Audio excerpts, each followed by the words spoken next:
ছেলে মেয়ের আকিকার গোস্ত কি মা বাবা খেতে পারবে? মা বাবা একটু বেশি করে খাবে। কেন বেশি করে খাবে? আকিকার গোস্ত এটা তো আল্লাহর পক্ষ থেকে, এটা তো নেয়ামত, খুশি হয়ে আরো বেশি করে খাবে। অনেক মা বাবা আছে নির্বোধের মতো, নিজেরা খায় না, সব মানুষকে খায়, বলে মা বাবার খাওয়া উচিত না। আরে মা বাবা আরো বেশি করে খাবে। আকিকার গোস্ত কোরবানের গোস্ত মতো, যিনি জবাই করছেন, যিনি আকিকা দিচ্ছেন, তিনি নিজেও খাবেন, আত্মীয় স্বজনকে খাওয়াবেন, গরিব দুঃখীরাও খাওয়াতে পারবেন। মেয়েদের জন্য দূরের যাত্রা ছেলেদের মতো কসরের কোনো নামাজ আছে কিনা? অবশ্যই ছেলেরা মেয়েরা এক্ষেত্রে এক সফরের দূরত্বে গেলে তাদের জন্য কসর প্রযোজ্য হবে।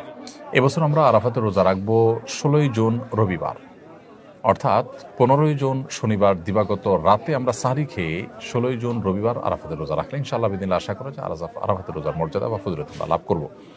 নবী করিম সাল্লাল্লাহু আলাইহি ওয়াসাল্লাম বলেছেন, সিয়ামু ইয়াউমি আরাফা আহতাসিবু আলাল্লাহি আন ইউকাফিরা সানাতাল্লাতী ক্বাবলাহু ওয়াল্লাতী বা'দাহু। অর্থাৎ আরাফাত দিনের রোজা যদি কেউ রাখেন তাহলে আল্লাহ তাআলার প্রতি আমার আশা হলো